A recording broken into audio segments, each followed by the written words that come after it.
At least 1 in 26 people will have epilepsy in their lifetime. It's the 4th most common neurological disorder behind migraines, strokes, and Alzheimer's. It causes seizures, and the symptoms can be scary and differ from person to person. The most common are convulsions and unresponsiveness. It can be difficult to control and diagnose. Many famous names aren't immune to its effects and have been quietly managing it since childhood. Keep watching to learn about celebrities with epilepsy you didn't even notice. Prince. Prince was born in 1958 and was proficient in keyboards, drums, bass, and other instruments. The singer had epilepsy as a child and admitted his parents weren't sure what to do about it. He sang about his experiences in the song The Sacrifice of Victor. Rick Harrison. Rick Harrison owns the gold and silver pawn shop in Las Vegas. It eventually became the location of the hit reality show Pawn Stars. He says that as a child, he had to stay in his room away from the TV to prevent photogenic seizures. He read history books and generated an interest in the subject. That's how he developed enough knowledge to know a little bit about everything customers bring into the shop. Rick is also working to spread awareness about his condition. He's working with the Epilepsy Foundation in his home state of Nevada. Cameron Boyce. Cameron Boyce was born May 28, 1999. He was a teen actor who shot to fame on the Disney Channel. He played Luke Ross on the show Jesse and Carlos and the TV film Descendants. He was diagnosed with epilepsy and died of a sudden attack July 6, 2019. Lil Wayne. Lil Wayne has been rapping since he was 8, but epilepsy was also a significant part of his childhood.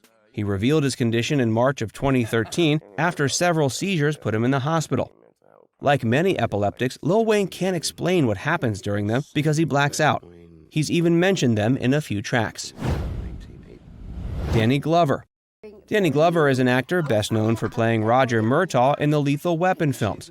He had seizures from age 15 to 35. Adam Horovitz. Adam Horovitz, also known as Ad Rock, is a member of the hip-hop group The Beastie Boys.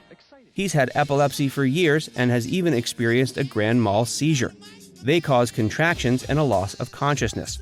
They're similar to what you'd see in an epileptic attack shown on TV or a movie. Hugo Weaving.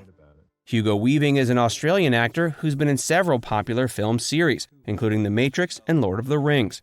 He was diagnosed with epilepsy and began taking anticonvulsants to treat the condition since he had his first seizure at the age of 13. It also makes him unable to drive. Neil Young.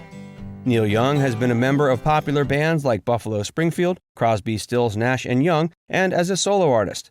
He's been playing music for 50 years and has had epilepsy for most of them. He was diagnosed with epilepsy, but hated the effects of the medication, such as drowsiness and headaches. He looks to personal stability as a treatment instead. He wrote about his struggles in his 2007 memoir, Waging Heavy Peace. Lindsey Buckingham. Lindsey Buckingham is the guitarist for Fleetwood Mac. He has a mild form of epilepsy and was hospitalized for seizures while on tour at age 29. He has since controlled his condition with anticonvulsant drugs. Susan Boyle. Scottish singer Susan Boyle showed the world not to judge a book by its cover when she went on Britain's Got Talent April 11, 2011. Her rendition of I Dreamed a Dream from the musical Les Miserables left the world in awe. Despite her success, Susan says her epilepsy made her childhood difficult. It would cause her to frequently faint. Margaux Hemingway. Margaux Hemingway was born in 1954 in Portland, Oregon. She was diagnosed with epilepsy at age 7. She became a successful model and actress, but her condition continued to haunt her. She died July 1, 1996. Ian Curtis. British singer Ian Curtis became the frontman for Joy Division. He was diagnosed with epilepsy at age 22. The cover of the band's album Unknown Pleasures resembles the tracing of an EEG used to monitor the condition, but is actually radio emissions from a pulsar, a powerful star. Ian had grand mal seizures while on stage. He even danced in a way that mimicked his convulsions. Ian Curtis took his own life at age 23 on May 18, 1980. Bud Abbot. Bud Abbot was born in 1897 in Asbury Park, New Jersey. He later became half of the comedy duo Abbott and Costello. Of all the celebrities with epilepsy, Bud may have had the most difficult time trying to hide his condition. He tried everything from tricks to heavy drinking to keep the audience from noticing. Abbott and Costello made 26 films and were at the top of the world during World War II. When Bud had a seizure on stage, they tried to work it into the act with Lou carrying him off. Medical troubles continued to follow Bud Abbott until the end of his life. He died of cancer at age 76 in 1974. Richard Burton. Richard Burton was a Welsh actor. He was famous for his Shakespearean performances, especially his performance of Hamlet in 1964. His epilepsy didn't fade through childhood, and he had it most of his adult life. Instead of taking medication or talking to a doctor, he self-medicated with alcohol. It contributed to his many health problems, including cirrhosis of the liver. He died of a cerebral hemorrhage at age 69 on August 4, 1984. Michael Wilding. Michael Wilding was an actor known for the series of films he made with Anna Nagel and for appearing in 2 Hitchcock films, Under Capricorn and Stage Fright. Michael died at age 66 in 1979. Epileptic seizures caused him to fall down a flight of stairs and injure his head. Jimmy Reed. Jimmy Reed was a popular blues singer. He was nearly given the proper diagnosis of epilepsy in 1957. Doctors thought he was suffering from delirium tremens, a condition that comes from alcohol withdrawal. He died of a seizure at age 51 in 1976. George Gerswin.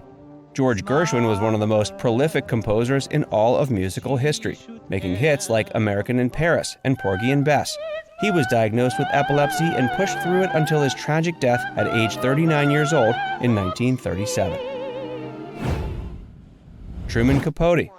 Truman Capote is best known for writing Breakfast at Tiffany's. He believed his epilepsy was brought about by years of drug and alcohol use. He eventually died of liver failure on August 5, 1984. Jonathan Davis. Jonathan Davis is known for leading the metal band Korn. He also believes that years of drug use brought about his epilepsy. He became addicted to benzodiazepines after his son was diagnosed with diabetes. The withdrawal process came with convulsions and delusions, but he later recovered. Ward Bond.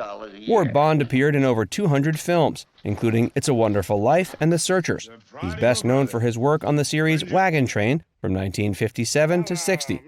The world may not have been able to enjoy Ward for as long as they did if not for his epilepsy. It excluded him from the draft for World War II. Bob Fossi. Bob Fossi is arguably the biggest name in dance and choreography. He had a seizure on stage during rehearsal for The Conquering Hero in 1961 and had to make his epilepsy diagnosis public. Now it's time to hear from you. Do you have epilepsy or know anyone who does? Let us know in the comments section below.